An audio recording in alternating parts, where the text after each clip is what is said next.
Hey students, good morning, सुप्रभात। Welcome to BSC government senior secondary school Pingwara की online classes में आपका हार्दिक स्वागत है। प्यारे बच्चों, साथ ही साथ हमारे वाणिज्य नगरी के इस यूट्यूब चैनल पर भी आपका हार्दिक स्वागत है। तो क्लास 12 है, चैप्टर नंबर 6 है प्रतिस्पर्धा रहित बाजार, और आज का जो हमारा लेक्चर नंबर है 4, चौथा लेक्चर है। ठीक है, बिल्कुल सर। तो आज के इस कंटेंट के अंदर हम लोग मोनोपोलिस्टिक कॉम्पिटिशंस मार्केट के बारे में डिस्कस करने जा रहे हैं कि सर क्या होता है उसका। तो बेटा, लास्ट क्लास के अंदर मैंने आपको अपूर्ण प्रतियोगिता के बारे में कुछ बताया था। ठीक है, बिल्कुल सर। तो उससे हम आगे की ओर बढ़ते हैं। बिल्कुल सर। तो कोई डाउट है, टॉपिक्स जो आपको कंफ्यूजन हो रहा है, तो आप उस क्वेश्चंस की पिक हमें सेंड कर देना, मेरे कांटेक्ट नंबर दे देंगे। ठीक है, बिल्कुल सर। तो देखिए, अब मैं ज़्यादा समय नहीं लूँगा और हम लोग टॉपिक्स पे चलते हैं। तो देखिएगा, मैंने आपको लास्ट में अपूर्ण प्रतियोगिता कराया था। तो अपूर्ण प्रतियोगिता के अंतर्गत 3 प्रकार के बाजार हैं। एक तो है आपके एकाधिकारात्मक प्रतियोगिता, जिसको आप इंग्लिश में कहते हैं मोनोपोलिस्टिक। ठीक है, बिल्कुल सही। तो देखिएगा, मोनोपोलिस्टिक मार्केट क्या होता है। ठीक है, तो ध्यान रखना, इसका जो फादर है, इसकी जो प्रेरणा माना जाता है, वो कौन है? Professor Chamberlain. ठीक है, इसका जो जनक है या इसके जो प्रतिपादन या इसके जो विचार रखने वाले थे, वो अर्थशास्त्री कौन है? प्रोफेसर चैम्बरलेन, जिन्होंने एकाधिकारात्मक प्रतियोगिता के बारे में बताया था। ठीक है सर। और अपूर्ण के बारे में बताने वाले अर्थशास्त्री का नाम है प्रोफेसर जॉन रॉबिन्सन। ठीक है सर। तो देखिएगा, प्रोफेसर चैम्बरलेन का मानना क्या था कि सर एकाधिकारिक प्रतियोगिता बाजार का वह रूप है जिसमें बहुत सी छोटी फर्में होती है। ठीक है, आप अगर कंफ्यूज होते हैं तो आप इसकी जगह लिख सकते हैं एकाधिकारात्मक। आप इसकी जगह क्या लिख सकते हैं? एकाधिकारात्मक। ठीक है, आप कंफ्यूज ना हुए, मैं यहाँ पे लिख देता हूँ एकाधिकारात्मक। ठीक है ना, एकाधिमक। ठीक है ना, ये आपके एकाधिकारात्मक ठीक है, एकाधिकारात्मक। ठीक है, बिल्कुल सर। तो एकाधिकारात्मक प्रतियोगिता बाजार का वह रूप है जिसमें बहुत सी छोटी फर्में होती है और उनमें से प्रत्येक फर्म मिलती जुलती वस्तु बेचती है, परंतु वस्तुएं एक रूप नहीं होती है, एक रूप नहीं होती है, और वस्तुओं में थोड़ी भिन्नता और भेद होता है। मतलब देखिएगा, आपने पूर्ण प्रतियोगिता के अंदर तो आपने देखा था कि वस्तुएं समान होती है। ठीक है, लेकिन यहाँ पर हम देखने वाले हैं कि वस्तुएं कैसी होगी? थोड़ी बहुत विविध होती है। ठीक है, थोड़ी बहुत क्वांटिटी में भी चेंज हो सकता है, थोड़ी बहुत क्वालिटी में भी चेंज होगा, थोड़ी बहुत प्राइस में भी ऊपर नीचे होगा। ठीक है, तो यहाँ पर कह रहा हूँ कि यहाँ पर विक्रेताओं की संख्या अत्यधिक न कहकर यहाँ पे ये कहूंगा कि विक्रेताओं की संख्या अधिक होती है। ठीक है, जबकि पूर्ण प्रतियोगिता के अंदर विक्रेताओं की संख्या कैसी थी? बहुत अत्यधिक। लेकिन यहाँ पर कह रहा हूँ कि विक्रेताओं की संख्या कैसी होती है? अधिक होती है। ठीक है, और वहां पर फर्मों की संख्या भी कैसी थी? बहुत ही अत्यधिक थी, ज्यादा थी। लेकिन यहाँ पर क्या होगा कि यहाँ पर सर एकाधिकारात्मक के अंदर बहुत सी फर्में होती है। ठीक है, मतलब बहुत ज्यादा होती है। ठीक है, अत्यधिक नहीं कह सकता। बिल्कुल सर। अब देखना, यहाँ पे मैंने एक नोट भी डाला बहुत अच्छा सा कि वस्तु विभेद के कारण प्रत्येक विक्रेता का अपनी वस्तु पर पूरा एकाधिकार होता है। ठीक है, बिल्कुल सर। तो देखो भाई, वस्तु विभेद के अंदर मतलब अलग अलग विक्रेता है, अलग अलग सेलर है, तो अलग अलग क्वालिटी की वस्तु रखेंगे। अब जस्ट सपोज मैं आपको कोई एग्जांपल दे देता हूँ। मान लीजिएगा मैं किसी अर्थव्यवस्था के अंदर कपड़ों की बहुत सारी दुकानें हैं, कपड़ों की बहुत सारी दुकानें, तो भाई अलग अलग दुकान के अंदर मान लीजिएगा अगर अलग अलग क्वालिटी के कपड़े बिक रहे तो वहां पर क्या है, वस्तु विभेद है, लेकिन वहां पर फर्मों की संख्या ज्यादा है। अत्यधिक नहीं कह रहा, मैं कह रहा कि फर्मों की संख्या ज्यादा है और मान लीजिएगा अलग अलग क्वालिटी का है, ठीक है।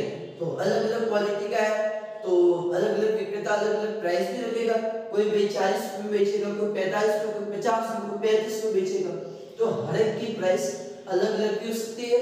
और क्यों? क्योंकि सब वस्तु विभेद है, मतलब अलग अलग क्वांटिटी में है, अलग अलग क्वालिटी हो सकती है, गुणवत्ता अलग अलग है, ठीक है, बिल्कुल सर। तो वहां पर क्या होगा सर, तो यहाँ पर भी पूरा एकाधिकार होता है, भाई मैं अपने तरीके से पढ़ा रहा हूँ तो मैं अपनी फीस अलग रखूंगा, कोई अलग अगर पढ़ा रहा है वो अपने तरीके से फीस सकेगा, बिल्कुल यहाँ पर ही।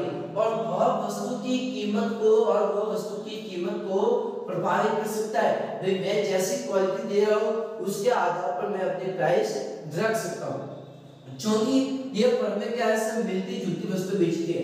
मैंने आपको कहा आप कपड़े की दुकान पर जाओगे तो आपको अलग अलग तरह के कपड़े आपको मिलेंगे, ठीक है, कि भाई मिस्टर एक्स की कंपनी में इस क्वालिटी का कपड़ा था, मिस्टर वाई की दुकान में इस तरीके से था, मिस्टर जेड की फर्म में गए तो मैं वहां पे कपड़ा ऐसा मिला है, मतलब कपड़ा आपको मिला है लेकिन उसकी क्वालिटी अलग अलग हो सकती है, उसकी गुणवत्ता है वो अलग अलग हो सकती है। तो भाई जैसी गुणवत्ता होगी उसके उसी के आधार पर उस विक्रेता को वस्तु का अधिकार भी होगा, ठीक है, कीमत को तय करने का भी।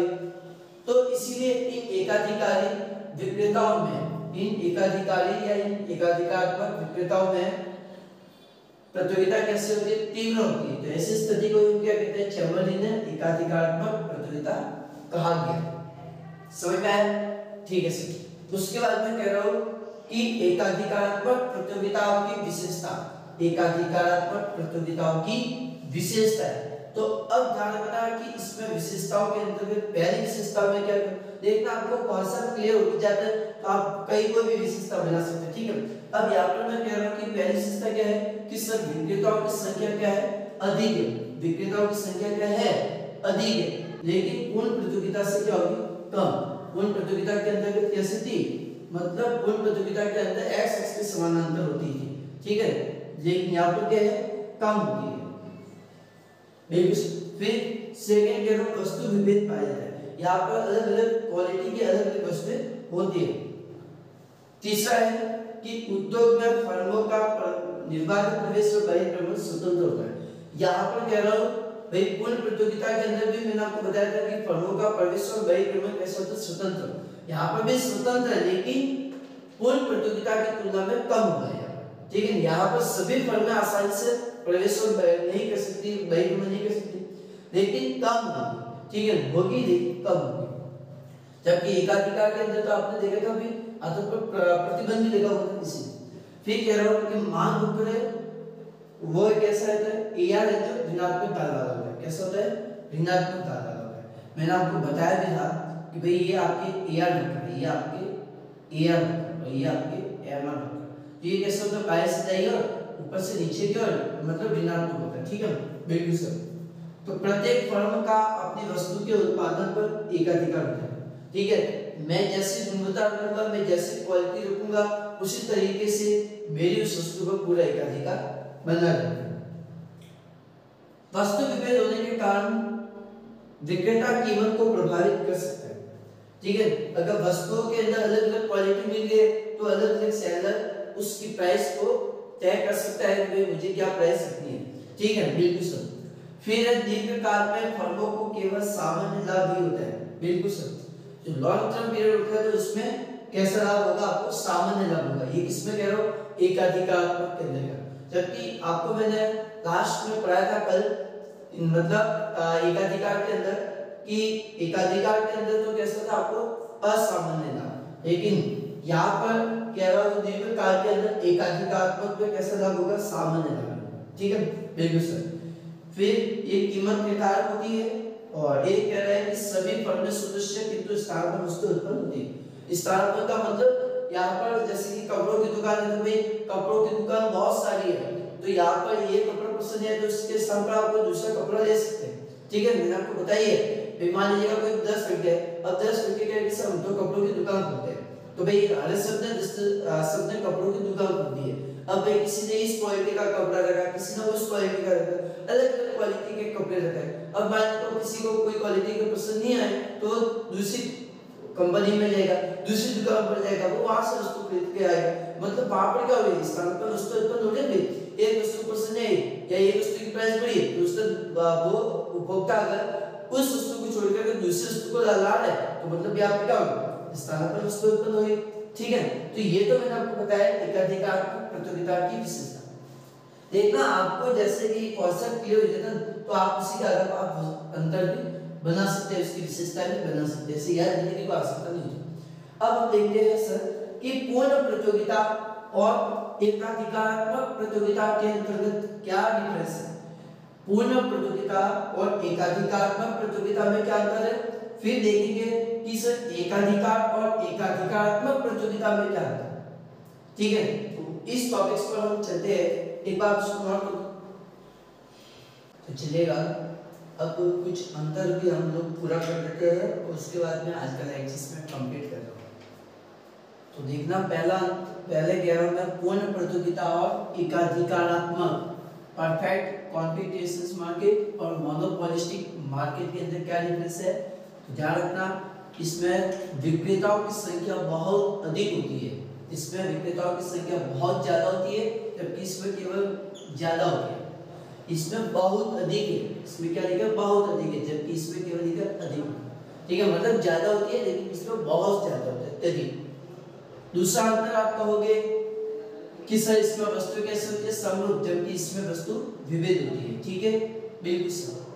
फिर फर्म के लिए मांग रेखा जो कैसे होती है, एआर जो होता है भाई मांग कोई क्या कहते हैं एआर, यहाँ पे ये कैसे होती है पूर्णतः रुचिता होती है, जबकि इसमें कैसे होती है इकाई से कम होती है, पूर्ण रुचिता से कम। फिर चौथा डिफरेंस है कि इसमें क्रेता और विक्रेता का बाजार का पूर्ण ज्ञान होता है, इसमें क्रेता और विक्रेता को बाजार का पूरा ज्ञान होता है, जबकि इसमें पूर्ण ज्ञान नहीं होता, अपूर्ण होता है, आधा ज्ञान होता है। फिर विक्रेता का मूल्य पर बिल्कुल भी नियंत्रण नहीं होता। ठीक है, इसमें बिल्कुल भी नियंत्रण नहीं होता उस कीमत पर, जबकि इसमें पूरा नियंत्रण होता है। समझ में है? ठीक सर। फिर छठा कह रहा है कि इसमें उद्योगों में फर्मों का प्रवेश और बहिर्गमन बहुत आसान होता है, आराम से कोई भी फर्म है वो इंडस्ट्री के अंदर एंटर हो सकती है और एग्जिट भी हो सकती है, जबकि इसमें स्वतंत्र केवल होता है लेकिन बहुत आसान नहीं। इसमें लिखा बहुत आसान है, जबकि इसमें केवल लिखा स्वतंत्र कर सकती है, लेकिन इसमें इतनी प्रक्रिया इजी नहीं है, इसमें प्रक्रिया थोड़ी कठिन होगी। फिर इसे गैर कीमत प्रतियोगिता नहीं होती इसमें, जबकि इसमें होती है। ठीक है, बिल्कुल सही। अब एकाधिकार और एकाधिकारात्मक प्रतियोगिता में क्या अंतर है, इसको आप कहते हैं मोनोपोली, इसको आप क्या कहते हैं मोनोपोली, जबकि इसको आप कहते हैं मोनोपोलिस्टिक, मोनोपोलिस्टिक। ठीक है, बिल्कुल सही। अब देखना इसमें जो पहला अंतर कह रहा हूं कि इसमें वस्तु कैसे होती है, एक ही होती है, मतलब वस्तु के निकट स्थानापन्न नहीं होती है। एक ही वस्तु आपके पास में इसके स्थान पर कोई दूसरी जो वस्तु होती है वो नहीं होगी, इसमें स्थानापन्न नहीं, जबकि इसमें होगी, क्योंकि सभी समूह के सभी फर्में अलग अलग किंतु निकट स्थानापन्न वस्तु का उत्पादन करते हैं। मैंने आपको कहा अगर मान लीजिएगा एक कंपनी पर अगर आपको कपड़ा पसंद नहीं आया तो आप दूसरी फर्म में जाकर कपड़ा खरीद सकते हैं, भले वो नहीं होगी तो थोड़ी दूसरी क्वालिटी मिल सकती है, लेकिन मिलेगी जरूर आपको, जबकि यहाँ पर ऐसा नहीं होगा, यहाँ पर स्थानापन्न नहीं होगा, जबकि यहाँ पर स्थानापन्न वस्तु होगी। भाई मान लीजिएगा एक ग्रुप के अंदर 10 करके 10 करके कपड़ों का बिजनेस करते हैं, अब सभी ने अलग अलग फर्में खोल दी। ठीक है, अब आप मान लीजिएगा किसी एक कंपनी में चले जाते हैं कपड़े लेने के लिए, आपको अगर पसंद नहीं आए तो आप क्या करोगे, उसको छोड़ के दूसरे कपड़े को लेने जाओगे। ठीक है, तो यहाँ पर स्थानापन्न होती है लेकिन एकाधिकार के अंतर्गत नहीं होती। फिर कह रहा हूँ इसमें उद्योग केवल होते हैं, इसके अंदर क्या होते हैं उद्योग ही होते हैं, फर्म भी उद्योग हो सकती है और उद्योग ही फर्म है। ठीक है, जबकि यहाँ पर उद्योग में अनेक फर्म होते हैं, यहाँ पर उद्योगों के अंदर फर्म है, जबकि यहाँ पर उद्योग होते हैं। फिर कह रहा हूं कि AR और MR दोनों नीचे गिरते हैं, किंतु AR क्या होता है, कम होता है, जबकि इसमें AR कैसा होता है, अधिक ऊंचा होता है। ठीक है, बिल्कुल सर। फिर चौथा है, नई फर्म में उद्योग में प्रवेश नहीं कर सकती। भाई एकाधिकार है, मतलब वस्तु को बेचने का एक ही व्यक्ति है, एक ही उद्योग को अधिकार होता है, तो इसमें क्या है, आसानी से प्रवेश और बहिर्गमन नहीं कर सकती, जबकि इसमें कर सकती है बहिर्गमन भी। ठीक है, आ भी सकती है और जा भी सकती है। फिर इसमें कह रहा हूँ एकाधिकार के अंतर्गत दीर्घकाल में फर्म को केवल असामान्य लाभ ही प्राप्त होता है। कैसा होता है, असामान्य लाभ। और इसमें कैसा होता है, सामान्य लाभ। अब ये प्रॉफिट कैसे निकलता है ये आपको मैंने बता दिया था। इसमें मैंने आपको बताया था कि जब AR जाता है किससे, AC से, एवरेज रेवेन्यू जाता है एवरेज कॉस्ट से, और इसमें मैंने बताया था कि जितनी AR है उतनी ही आपकी क्या होगी, AC होगी, इतनी एवरेज रेवेन्यू जितनी उतनी क्या होगी, एवरेज कॉस्ट, मतलब नो प्रॉफिट नो लॉस। ठीक है, बिल्कुल सर, जिसको आप शून्य लाभ भी कह सकते हैं। तो ये कुछ अंतर थे जो मैंने आपको बता दिए। ठीक है, तो इसी के साथ में आज का लेक्चर क्या होता है, कंप्लीट। नेक्स्ट अगले लेक्चर के अंदर मैं आपको बता दूंगा कि अल्पाधिकार और द्विआधिकार में क्या आता है, तो ऑलिगोपॉली और डिओपॉली। ठीक है, क्योंकि लास्ट कंटेंट और है, उसको भी हम अगले वीडियो के अंदर कंप्लीट कर देंगे। ठीक है, तो इसको आप नोट कर दो, और कोई डाउट हो तो मुझे बताने हैं। ठीक है, स्क्रीनशॉट ले लो। Okay, bye.